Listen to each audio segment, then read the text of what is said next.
In addition, the accused's personal circumstances, one of the most important factors in deciding an appropriate sentence, is his explanation as to how the unlawful possession came about. What did he say? He's planned it all along. Him and the EFF planned this all along, that this is what they're going to do for show, to entertain the crowd, not taking into consideration the consequences it might have caused. And it's no wonder the accused went right to the right side of that stage, firing those rifles, realizing there's only a minimal of 7 people that were standing there.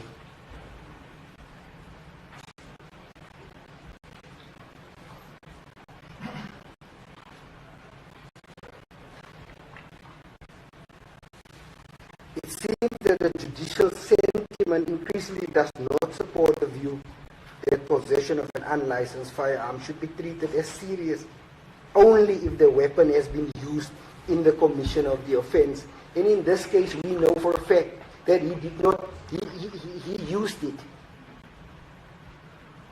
He was found guilty of all the other alternative counts, or the other counts, because he has used that. He was charged for that, and he was convicted of those offenses. I've already alluded to the fact that there were so many people there, and the danger that the accused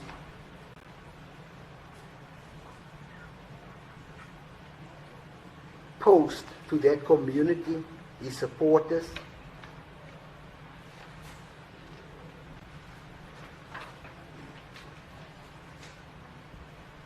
Therefore, the state prays for the maximum sentence of 15 years imprisonment in light of these aggravating circumstances and factors that I've already pointed out to the court. Without being prescriptive, the court, and in respect of the unlawful possession of a firearm, the accused should have actually been charged being in possession of at least 22 of those live ammunition, because if logic dictates, if one of those were linked to that firearm, it should have been 7. Logic dictates that the other 6 that went out before there was also live ammunition.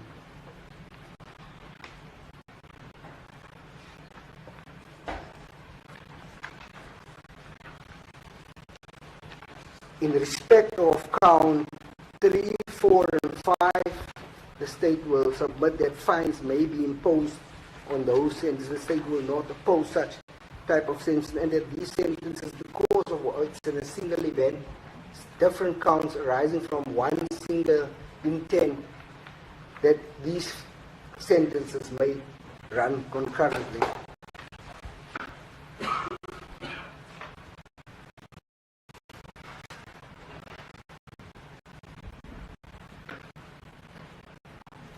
I know counsel said this already when he read my head's paragraph 47 on page 13, as I was concluding, that the accused have treated this proceedings with such contempt.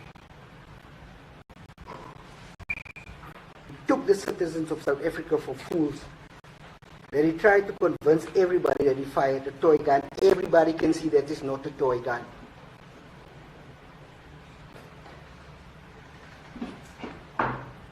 He blamed everybody for his actions. Confused the law with politics.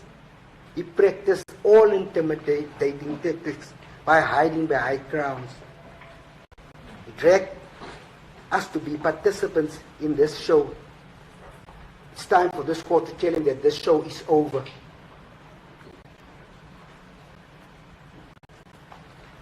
Court must send out a strong message to other would-be offenders who fire shots amongst crowds and endangering the lives of others, that if you do commit the crime, you will do the time.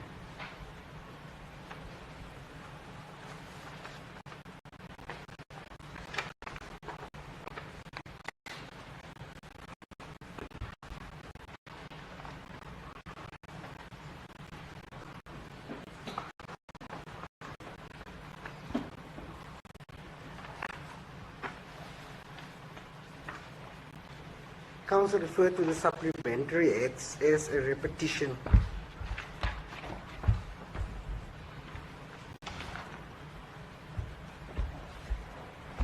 I did point out that the authorities at Council referred to, other than the one that they gave us this morning, that Makwanyana versus the EFF as the speaker, for a broad constitutional proposition about value of liberty and the roles of the courts.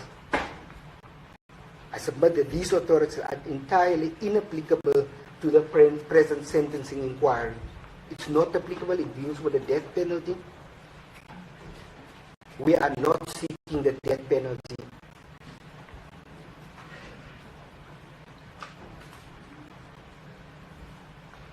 Its ratio has no application to the imposition of a proportionate custodial sentence for serious firearms offences. It doesn't even relate to firearms.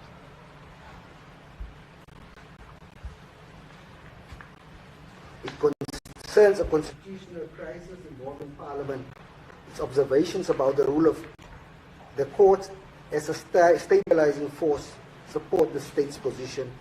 Courts must uphold the rule of law and the principle of equal treatment. Mr. Swartz was sent to prison.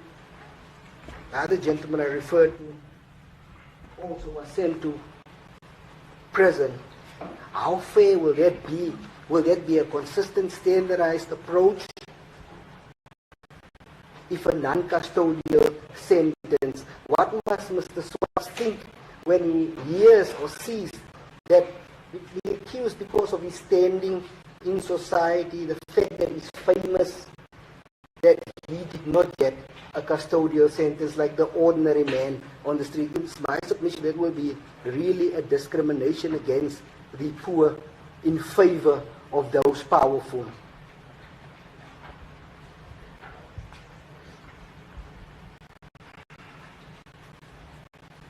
In January, it affirmed the constitutional value of individual liberty. The state does not seek to ignore that value. It submits that liberty, properly understood, must be balanced against the rights of 20,000 persons whose safety was deliberately imperiled, and against the rights of society to equal and consistent application of the criminal law.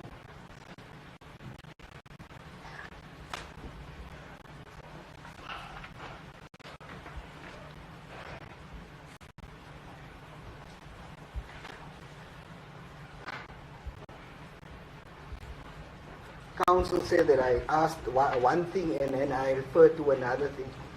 That's why I specifically said in my head that it was a double-edged sword, and the court must understand it in that way, that 7 years is for an ordinary man.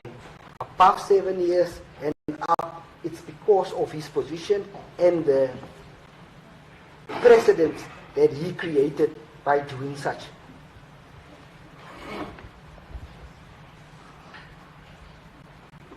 This is the case of Pretorius. Pretorius was never charged for being in possession of a firearm.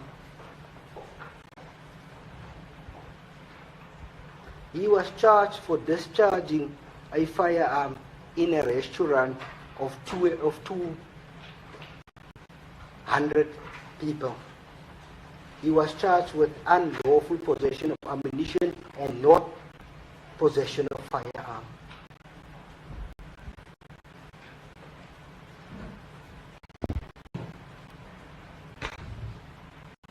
For the defense to rely on that issue for the firearm-related offense, it's displaced.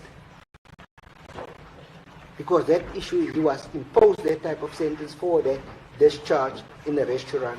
If you multiply, I don't know how my accounts, that was 100 times more. In this case, Pretorius fired shots accidentally, and he was imposed a suspended sentence.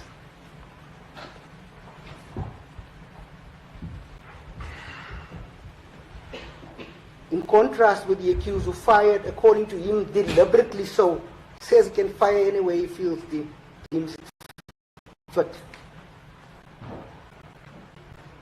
here this man was apologetic because he knew he was not supposed to do that. In this case, the accused says, I can do as I please, don't tell me how to conduct my business.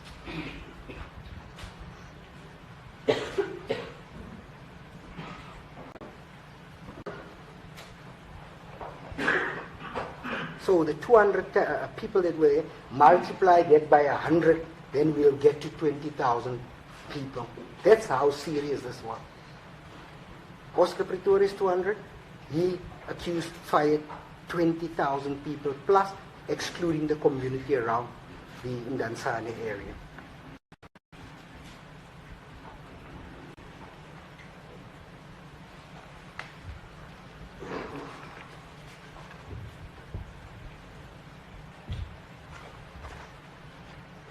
So the aggravating factors, just to conclude,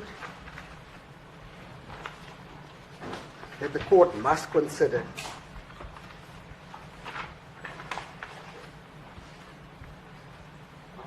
the degree of premeditation,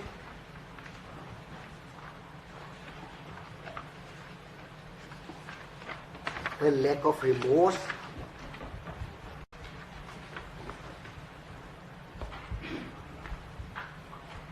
the inadequacy of Ms. Thompson